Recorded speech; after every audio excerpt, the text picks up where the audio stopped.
Eu estava com meu irmão em uma cabana nas serras de Santa Catarina. Ficava num vale entre as montanhas, escondida no meio das árvores. Tanto eu quanto meu irmão, João, sempre gostamos muito de natureza. Então essa era uma viagem bem típica para nós. Ficar no meio do mato, fazer trilhas e simplesmente explorar.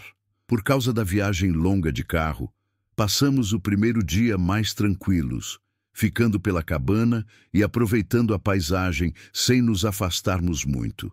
Acho que era por volta das 17h30 quando o João decidiu dar uma caminhada antes que escurecesse.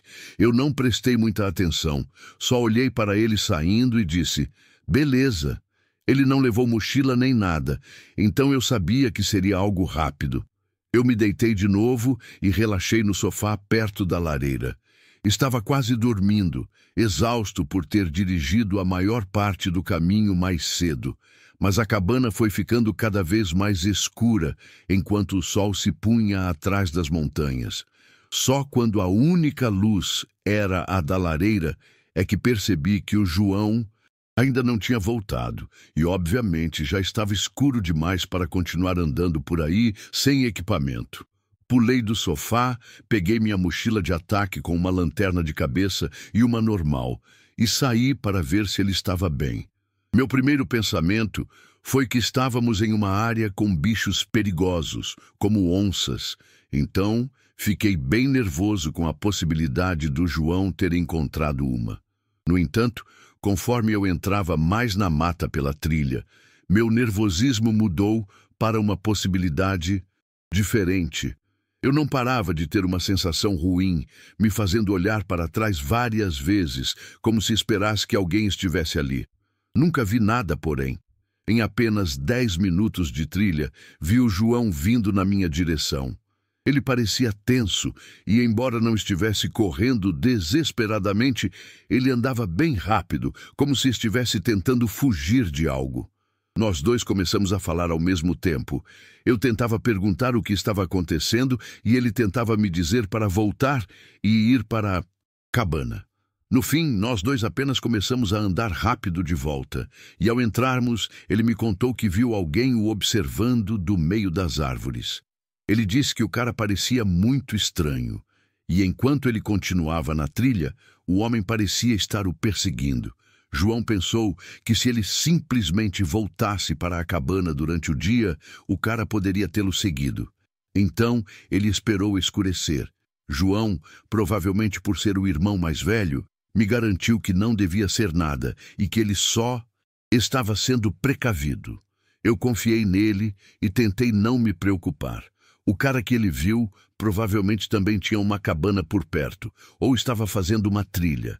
Fizemos o jantar e depois ficamos sentados na varanda pelo resto da noite, perto de uma fogueira. Acho que nós dois também estávamos tentando vigiar para ver se alguém nos observava, mas nenhum de nós admitiu isso. As montanhas ficavam mais silenciosas com o passar da noite. Conversamos ao redor da fogueira até tarde, entrando depois para dormir até de manhã. Após um café da manhã rápido, arrumamos nossas mochilas e saímos para a trilha principal da região, que subia até o pico de uma das montanhas e levava umas 6 horas. Nós dois estávamos exaustos depois. A última hora de caminhada de volta para a cabana pareceu se arrastar. Ao entrar, João jogou a mochila no chão e disse que ia tomar um banho. Eu esperei no sofá. A cabana só tinha 2 quartos e um banheiro, então eu tinha que esperar por ele. Eu estava deitado ali há apenas 1 minuto quando do nada me lembrei do cara de quem meu irmão estava falando ontem. Levantei e olhei pelas janelas, quase esperando vê-lo lá fora. Voltei para o sofá, mas de repente me senti estranho. Mais alguns minutos se passaram tentando entender o que eu estava sentindo, quando notei que o barulho irritante da bomba d'água do chuveiro ainda não tinha começado. João, nenhuma resposta. Levantei e fui pelo corredor em direção ao quarto. Bati na porta e chamei seu nome de novo. Senti algo perturbador quando me abaixei e abri uma fresta da porta. Abri devagar, talvez só alguns centímetros, e pude ver o João pela fresta. Ele estava ajoelhado no canto do quarto, com os olhos arregalados me encarando, balançando sutilmente a cabeça em negação, claramente me dizendo para ir embora. O medo em seus olhos era tão apavorante que ainda está gravado na minha memória, claro como o dia. Uma visão horrível que eu gostaria de nunca mais ter visto. Empurrei a porta, abrindo-a por completo, e vi um homem parado a poucos metros dele. Ele também tinha olhos arregalados, mas de um jeito cansado e perturbador. Usava roupas rasgadas e sujas e tinha um cabelo preto, comprido e oleoso. Naquele momento, não tive tempo de pensar. Foi apenas minha reação instantânea e irracional para detê-lo. Eu avancei nele e só quando estava a alguns passos de distância o vi levantar uma arma que estava ao seu lado. Eu o derrubei e o João soube imediatamente o que fazer. Lutamos para tirar a arma dele e o deixamos quase sob controle. Juro que o cara era selvagem, gritando, guinchando e arranhando para tentar escapar. Eu nunca tinha visto nada parecido. Ele também não desistia. Então, demorou um pouco para descobrir exatamente como sair dali. Decidimos que o João, que era bem maior que eu, o seguraria no chão enquanto eu preparava o carro. Eu fiz o que ele disse rapidamente, jogando nossas mochilas no carro, que já tinham tudo dentro da nossa trilha recente. Então, liguei o carro e o deixei. Pronto. Voltei para dentro e tentamos amarrá-lo com qualquer coisa que encontramos na cabana, o suficiente para nos deixar fugir. E, obviamente, levamos a arma conosco. Podíamos ouvi-lo gritando de dentro da cabana enquanto íamos embora. Assim que tivemos sinal, avisamos a polícia, mas quando eles chegaram à cabana, todos os pedaços de pano que usamos para amarrá-lo estavam no chão. E o homem não estava em lugar nenhum. Meu irmão disse que, quando entrou no quarto para tomar banho, foi pego. Totalmente de surpresa e mantido sob a mira da arma. E o homem disse para ele me chamar para o quarto. Meu irmão se recusou, sabendo que não me daria chance alguma se o fizesse. Mas aí eu entrei de qualquer maneira. Ainda conversamos sobre como foi loucura eu ter atacado o cara. Honestamente, nem consigo explicar. Mas pode ter sido o que nos tirou daquela cabana vivos. Agora, a única pista que as autoridades têm sobre quem era o cara é a arma que demos a eles. Eles conseguiram descobrir em nome de quem estava registrada e descobriram que pertencia a um homem que estava desaparecido há 5 anos, de um lugar a uns 80 quilômetros de onde estávamos. No entanto, pela descrição que demos de como era o cara que nos atacou, parecia ser outra pessoa. O que nos leva a crer que quem quer que nos atacou também atacou o dono da arma, deixando-o como uma pessoa desaparecida. Então, supondo que as coisas tivessem acontecido de forma diferente, esse poderia ter sido o nosso destino também. Meu e do João. Música. Música, História 2. Em 2016, fiz uma viagem para a antiga cabana do meu pai. Ficava a 6 horas de distância, no meio da mata, nos arredores da cidade natal, onde ele cresceu, que nem era mais uma cidade, apenas uma fileira abandonada de prédios e lojas antigas ao longo de uma estrada deserta. Nós nunca íamos muito à cabana dele, porque ele dizia que não havia motivo depois que a cidade se foi. Mas depois que ele faleceu, achei que seria bom fazer uma viagem até lá para visitar a casa que ele um dia construiu. Eu sabia que estaria em péssimo estado e queria fazer algumas reformas, o melhor que pudesse, apenas para mantê-la de pé e preservá-la pelo maior tempo possível. Se não outra coisa, eu esperava que a viagem clareasse um pouco minha mente e me desse um pouco de paz e sossego. Dirigi até lá, chegando na cidade e estacionando meu carro atrás de um dos postos de gasolina abandonados. Depois, caminhei por uma trilha estreita, acidentada e sinuosa por uns 3 quilômetros até a cabana. Eu tinha todo o meu equipamento de acampamento e levei as ferramentas de que precisaria. Uma parte de mim sabia que ela já poderia ter desabado, então eu estava preparado para acampar à noite em uma barraca, se fosse preciso. Felizmente, depois de fazer a longa caminhada pela mata, encontrei a cabana ainda de pé. Estava em uma pequena clareira entre as árvores, apenas uma cabana básica de toras, retangular, com trepadeiras e vegetação crescendo pelas paredes externas. Quando entrei, notei que não havia trancas na porta e encontrei o interior em um estado bem ruim. Lixo espalhado por toda parte e um cheiro de mofo desagradável enchendo o ambiente. Ficou claro que, em algum momento, alguém percebeu que o lugar não era usado e provavelmente ficou por aqui.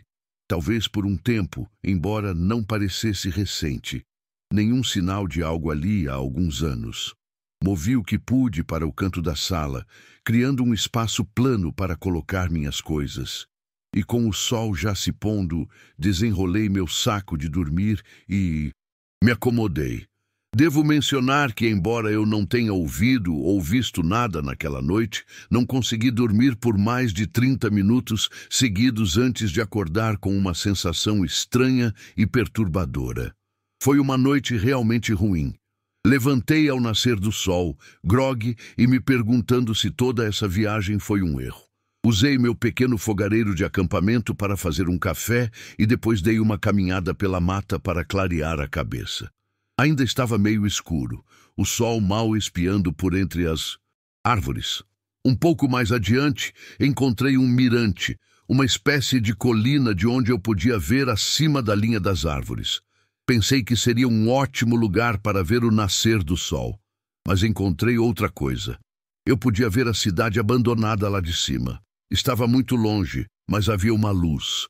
Parecia vir de uma janela em um dos prédios. Não consegui dizer daquela distância se era de uma casa ou de uma loja. E ela se apagou de repente 1 minuto depois.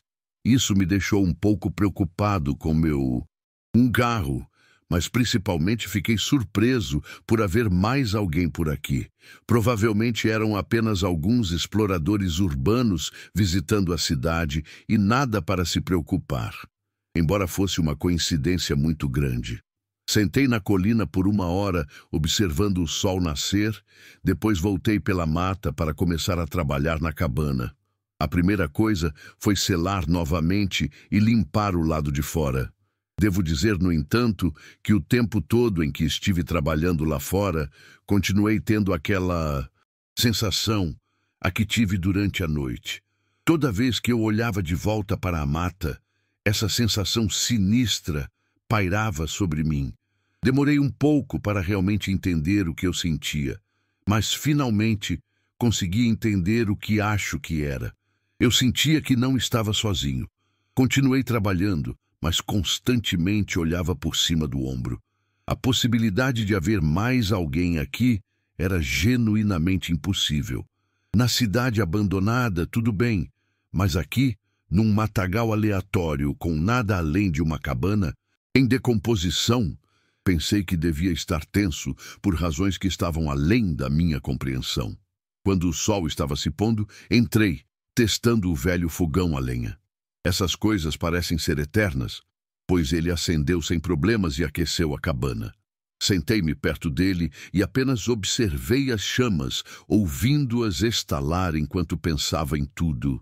Meu pai, esta viagem, a vida em geral. Mas em algum momento mais tarde da noite, os estalos da chama foram subitamente acompanhados por um som semelhante. Estalos e rangidos vindos da frente da cabana. Virei a cabeça e escutei. Só consegui perceber que não era um animal selvagem e era definitivamente uma pessoa bem quando ela chegou à porta da frente. O fogão a lenha de repente pareceu 1000 vezes mais alto, me impedindo de ouvir atentamente quem quer que estivesse do lado de fora da cabana. Então a pessoa bateu e chamou um nome que fez meu mundo inteiro parar por um momento. O homem chamou o nome do meu pai. Parecia que aquilo simplesmente me dominou, me fazendo levantar e caminhar até o outro lado da porta, em completo choque. Como ele conhecia meu pai, não resisti a chamar e perguntar quem ele era. O homem do lado de fora hesitou. Acho que ele soube, depois que eu falei, que eu não era meu pai. Sou um velho amigo do homem que construiu esta cabana. Esperava poder vê-lo de novo. O desconhecido falou. Eu me aproximei um pouco mais da porta, com o desejo de abri-la e ter alguém com quem conversar sobre meu pai, ouvir histórias e tudo mais. Mas ainda assim, algo me impediu de abrir. Por que ele estava aqui? Perguntei, e o homem disse que morava naquela cidade velha. Depois de pensar por um segundo, decidi contar que eu era o filho do homem que ele procurava e que meu pai havia falecido. O homem atrás da porta fez uma pausa. Sinto muito mesmo por ouvir isso, garoto. Queria ter podido vê-lo mais uma vez. Inicialmente foi bom ouvir isso, mas rapidamente senti que algo estava errado na maneira como ele disse. Algo em sua voz. Não era a tristeza que eu esperava de alguém que acabou de descobrir que perdeu um amigo. Antes que eu pudesse dizer qualquer coisa, e quase como se ele soubesse que eu estava pensando demais, o homem continuou a falar. Por que você não abre e a gente conversa um pouco? Está muito frio aqui fora, filho. Seria bom compartilhar esse fogo. Embora ele falasse muito devagar, senti uma urgência ou falta de paciência em sua voz. Algo em mim sentia que ele não estava sendo sincero. E talvez não fosse quem dizia ser. Claro, ele sabia o nome do meu pai e estava na cidade onde ele morou. Mas como eu sabia que ele era realmente um amigo dele? Ainda assim, enquanto eu pensava, não conseguia encontrar as palavras para dizer a seguir. E na minha pausa, o homem pediu novamente para eu abrir. Ele bateu na porta de novo, um pouco mais forte. Sua voz ficou menos gentil e mais exigente. Dei alguns passos para longe da porta, recuando. Garoto, abre a porta. Vai me deixar morrer aqui no frio? É isso que seu pai ia querer de você? Meu coração começou a disparar enquanto eu procurava minha faca de caça na mochila. O homem continuou batendo na porta e gritando ameaças sutis, descartando a identidade falsa de ser um amigo gentil e inofensivo. Isso durou muito mais tempo do que consegui contar. Parecia que nunca terminaria, um pesadelo contínuo. Mas de repente o homem socou a porta com raiva, e isso foi seguido pelo som de seus passos se afastando, voltando para a mata. Fiquei acordado a noite toda, com a mente a mil, esperando com medo. Mas quando o sol nasceu e sem sinais dele por perto, arrumei minha mochila apressadamente e corri da cabana. Tive muita sorte encontrando meu carro intacto, ainda bem escondido atrás do posto de gasolina em ruínas. Fugi da cidade e dirigi sem parar de volta para casa. Eu esperava com aquela viagem obter algumas respostas ou aceitar tudo, mas honestamente só fiquei com mais perguntas. Percebi que nunca soube realmente por que meu pai se mudou. De lá, acho que presumi que foi porque a cidade estava morrendo e todo mundo estava indo embora, mas agora acho que provavelmente havia mais do que isso.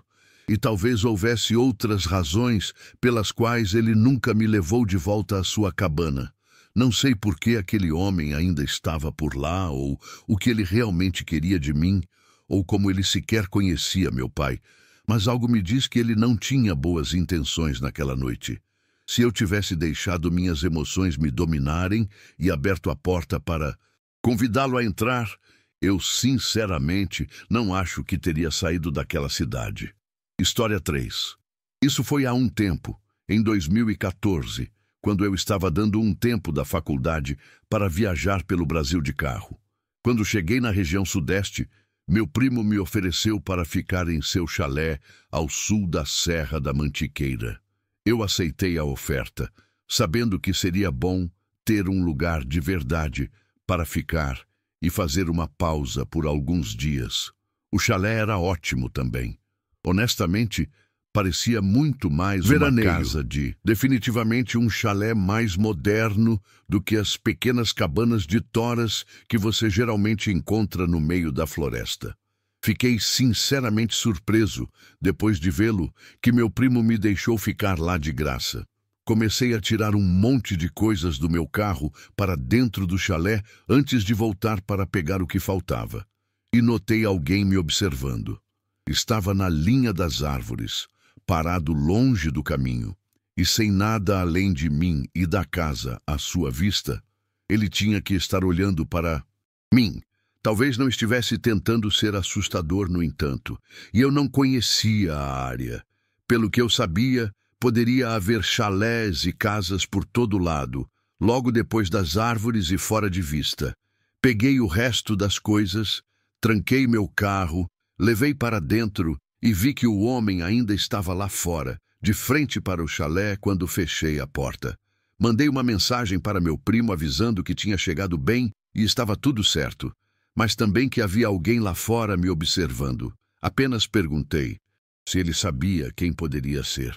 Ele me respondeu enquanto eu desfazia as malas, mas esqueci de verificar até quase 1 hora depois, bem depois que o sol se pôs. Meu primo disse que o chalé ficava em 15 hectares de sua propriedade, com uma cerca ao redor de toda a área. Ninguém mais deveria estar lá. Isso imediatamente me fez sentir muito pior sobre o que vi. Quer dizer, antes eu não me importava tanto, mas agora era bem estranho que ele estivesse na propriedade apenas me encarando de longe. Fui e olhei para fora de novo, mas além das luzes do chalé, estava um breu total. Eu não conseguia nem ver até a linha das árvores. Era apenas escuridão completa ao redor. Isso me deu um arrepio enquanto eu fechava as cortinas. Tentei me acalmar assistindo a um filme e descansando no quarto. O filme ajudou a manter minha mente ocupada, mas não aliviou completamente a sensação. E cerca de 1 hora depois, vi algo pelo canto do olho. Olhei, fixando os olhos na janela onde havia uma fresta nas cortinas. Achei que poderia ter visto algo se mover ali, mas agora tudo que eu via era meu reflexo embaçado no vidro e apenas escuridão atrás dele. Levantei-me rapidamente e comecei a caminhar em direção a ela, quando de repente ouvi passos correndo pela grama. Quando olhei pela janela, não consegui ver nada e só podia ouvir vagamente os passos se afastando na escuridão. Liguei imediatamente para meu primo. Não sei por que não liguei direto para a polícia, mas meu primo me disse para fazer isso, então desliguei e chamei a polícia em 1 minuto. Considerando o quão longe o chalé era, o policial chegou em um tempo decente. No entanto, o cara que estava me observando já tinha ido embora há muito tempo, e nós dois percebemos bem rápido que não havia muito que ele pudesse fazer. Ele não podia vasculhar a mata ou fazer praticamente nada, a menos que o cara aparecesse de novo e ficasse por tempo suficiente para o policial voltar. Então, fiquei sozinho de novo. Eu realmente não conseguia me livrar da sensação de desconforto que tive pelo resto da noite. Eu poderia ter ido embora, mas, honestamente, a ideia de levar todas as minhas coisas para o carro, indo e voltando do chalé no meio da escuridão, era mais perturbadora do que simplesmente ficar trancado lá dentro. Claro, eu não conseguia parar de olhar pelas janelas repetidamente, mesmo não podendo ver absolutamente nada. Na última hora antes de dormir, devia ser 00:30 ou 1 da manhã. E eu estava apenas andando pela casa, verificando o tudo 2 vezes e tentando me sentir mais seguro para ir dormir. Acho que estava apenas adiando o máximo que podia, mas era inevitável. Eu precisava descansar. Apaguei todas as luzes do chalé, fui para o quarto e me tranquei. Esperava que o pior já tivesse passado, deitei na cama e adormeci 30 minutos depois. Acordei cedo, tipo muito cedo. Cedo demais para ser normal. O sol ainda nem tinha nascido, então devia ser por volta das 4 da manhã, o que significava que eu só tinha dormido por algumas horas. Quase imediatamente, minha mente voltou àquele estado de pânico, sentindo a necessidade de fazer uma verificação pela cabana novamente. Não haveria como eu voltar a dormir sem antes andar por aí para ter certeza de que ainda estava tudo bem. Levantei, acendi a luz do corredor e apenas escutei por 1 segundo.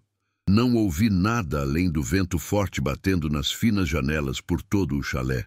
Comecei a andar, mas só cheguei na metade do caminho antes de ouvir outra coisa. Parecia um par de baques. No final do chalé, eu sabia que havia uma pequena sala, tipo biblioteca, e uma cozinha naquela ponta.